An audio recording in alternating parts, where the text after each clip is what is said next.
Hi hello నమస్తే welcome to ఆది TV. ప్రస్తుతం అంతా ఉన్నారు ప్రముఖ సినీ నిర్మాత చిట్టిబాబు గారు. ఆయనతో సినిమాకి సంబంధించి ఇప్పుడు జరుగుతున్న పరిణామాలకు సంబంధించి మరిన్ని విశేషాలు అయితే తెలుసుకునే ప్రయత్నం చేద్దాం. నమస్తే సార్. నమస్తే సార్, ఇటీవల నవదీప్కి సంబంధించి డ్రగ్ కేసు మళ్ళీ వైరల్ అవుతుంది.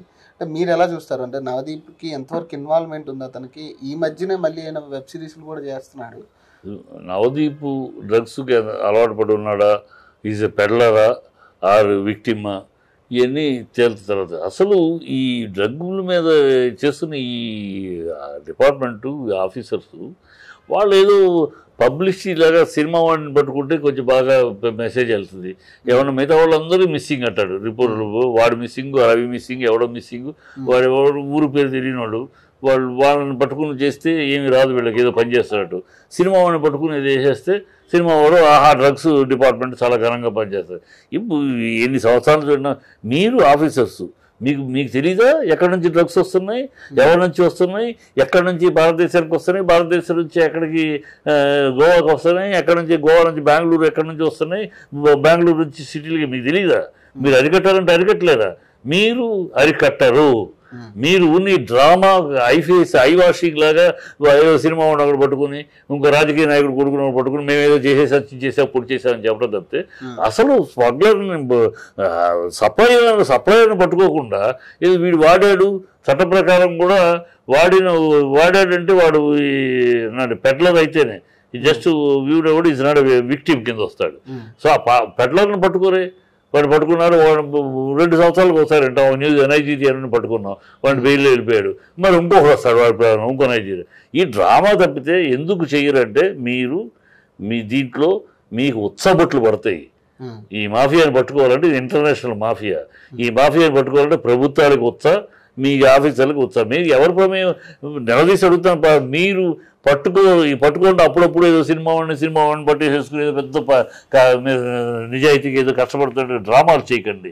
పట్టుకుని చిత్తశుద్ధి ఉంటే ఈ నెల నుంచి వింటున్నా. మీకు తెలీదా గంజా ఎక్కడ సాగుబోతు చేస్తుందో? వైజాగ్లో సాగుబోతే అవుతుంది తెలీదా? తెలంగాణలో సాగుబోతు చేయడం అవ్వట్లేదు. కేవలం గ్లామర్ ఫీల్డ్ అనే సినిమా ఇండస్ట్రీని టార్గెట్ చేయడం లేకపోతే అంతేగా. ఇప్పుడు ఎవడో రవి మిస్ అయ్యాడు, వాడిని పట్టుకుని ప్రెస్ మీట్ పెట్టమానండి, ఏముంటుంది?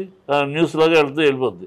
ఇవాళ నవదీపుని సినిమా వాడు కనుక ఆయన పట్టుకుని అన్ని ఛానల్స్ వాడిని కూడా న్యూస్, వీళ్ళ ఆఫీసరు వాళ్ళ ఇంటర్వ్యూలు వాళ్ళు చెప్పడం, మేము పట్టుకునే ఆధారాలు ఉన్నాయి, బొచ్చు పోషాణం ఉన్నాయి, ఇంకా చాలామంది బయటకు వస్తారు, వాళ్ళు తీసేదో వీళ్ళు పనిచేస్తున్నారు. మీరు పనిచేసేది ఇది కాదు. అసలు మూలాన్ని పట్టుకోకుండా ఇక్కడెక్కడో చివరి ఆకును పట్టుకుంటారేంటి? మూలాన్ని పట్టుకుని మీకు తెలుసు. మీ డిపార్ట్మెంట్కి నేషనల్ లెవెల్లో, స్టేట్ లెవెల్లో మీకు తెలుసు ఈ పెడలింగ్ ఎక్కడి నుంచి ఎట్లా ట్రావెల్ అవుతుందో తెలుసు. ఆ తెలంగాణలో ఎక్కడ గంజాయి సాగుబడి చేస్తున్నారో తెలుసు, వైజాగ్లో ఎక్కడ సాగుబడి జరుగుతుందో గంజాయి తెలుసు. ఆ ట్రావెలింగ్ రూట్లో మీకు తెలుసు. అప్పుడప్పుడు ఎవరినో ఒకరిని పట్టుకుని ఒక అమాయకుని పట్టేసుకున్నాం. అప్పటికి 100 లారీలు ఇల్లు ఉంటే ఒక చిన్న జీపును పట్టుకుంటారు, దాంట్లో దొరికినాయి 100 మూటలు వెళ్ళిపోయి ఉంటాయి, ఒక చోట తగలబెట్టేసి ఆ గంజాయిని తగలబెట్టారు. ఈ డ్రామాలు ఆపండి. మీరు ధైర్యంగా ముందుకెళ్ళే ధైర్యం మీకు లేదు. మీ పైన ఒత్తిడి ఉంది, ప్రభుత్వాల ఒత్తిడి ఉంది, ప్రభుత్వాలకు మాఫియా మీద భయం ఉంది. మాఫియా అనేది ఇంటర్నేషనల్ మాఫియా. ఇది గంజాయి ఉన్న మన దేశం, మన రాష్ట్రం కాదు, ఇంటర్నేషనల్గా మొత్తం ఈ వీళ్ళకి ఆతంకవాదులకి వాళ్ళందరికీ కూడా ఆయుధాల సప్లై కూడా ఈ డబ్బులతోటి.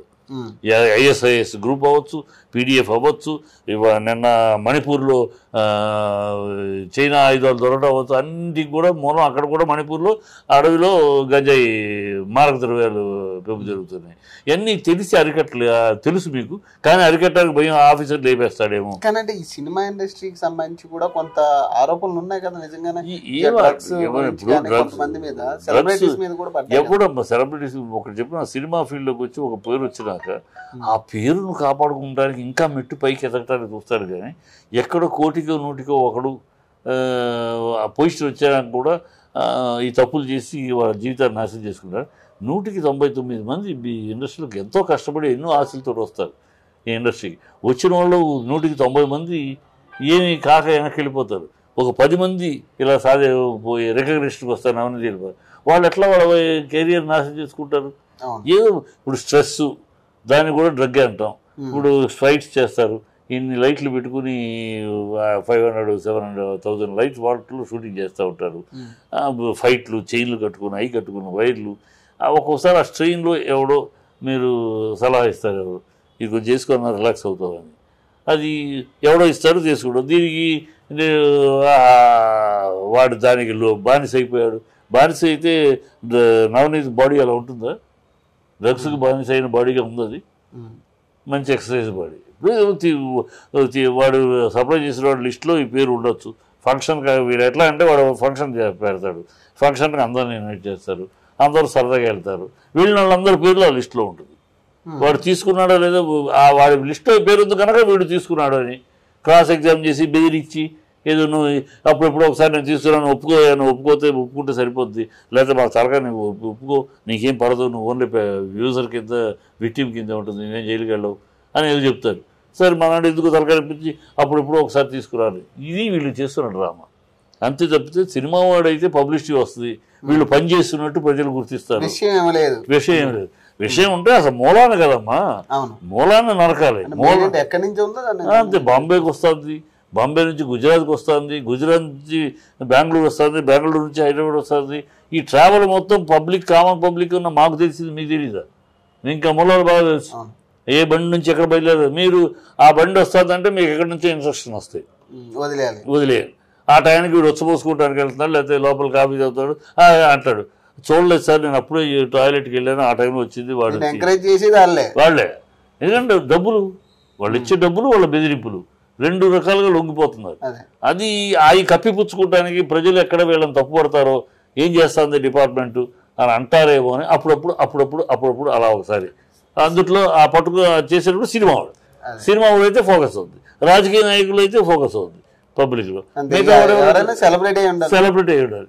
సెలబ్రిటీ అయితే అప్పుడు బాబాయ్ వాళ్ళ ఇంటర్వ్యూలు, సార్ నవదీప్ గారి విషయంలో మేము చాలా కష్టపడి పట్టుకున్నాక వాడిని ఇంట్రాగేషన్లో దొరికి ఆధారాలు అని వీళ్ళు పెద్ద పుడిగిలాగా చెప్తూ ఉంటారు. ఈ ఆఫీసర్స్ నేను చిన్నప్పటి నుంచి చూస్తున్నానమ్మా. నేను చదువుకునే రోజుల్లో, ఆ రోజుల్లో చెన్నైలో లైలా కాలేజీలో డ్రగ్స్ ఉండేది, న్యూ కాలేజీలో డ్రగ్స్ ఉండేది. ఆ రోజు స్కూల్స్కే వచ్చేసింది. నేను అంటే ఆ రోజు నుంచి ఈ రోజు దాకా ఈ 50 ఏళ్ళు చూశాను. నేను 50 ఏళ్ళుగా చూస్తున్నాను తమిళనాడులో కానీ కర్ణాటకలో. మరి ఎందుకు అరికట్టలేకపోయింది ఈ డిపార్ట్మెంట్? అప్పటి నుంచి ఉంది కదా, ఎందుకు ఆరంభంలో ఎందుకు తుంచలేకపోయారు? దాన్ని విస్తృతంగా పెరగనించి, విషవృక్షలాగా పెరగనించి, ఆఖరి స్కూల్స్ దగ్గర కూడా వెళ్ళనించి ఇప్పుడు పట్టుకోవాలి, అది మహాభూతం అయిపోయిందని మాట్లాడతారంటే మీ బాధ్యత అదే కదా. ఆరంభంలో ఎందుకు పట్టుకోలేదు? ఇప్పుడు కూడా మూలాన్ని ఎందుకు ఛేదించరు? అది ఆల్ దిస్ క్వశ్చన్స్. వాటిని ప్రజలు ఎక్కడ అడుగుతారో, ప్రజల ముందు ఈ చర్చ ఎక్కడ వస్తుందో దాన్ని ఓవర్కమ్ చేయడానికి ఇలాంటి డ్రామాలు.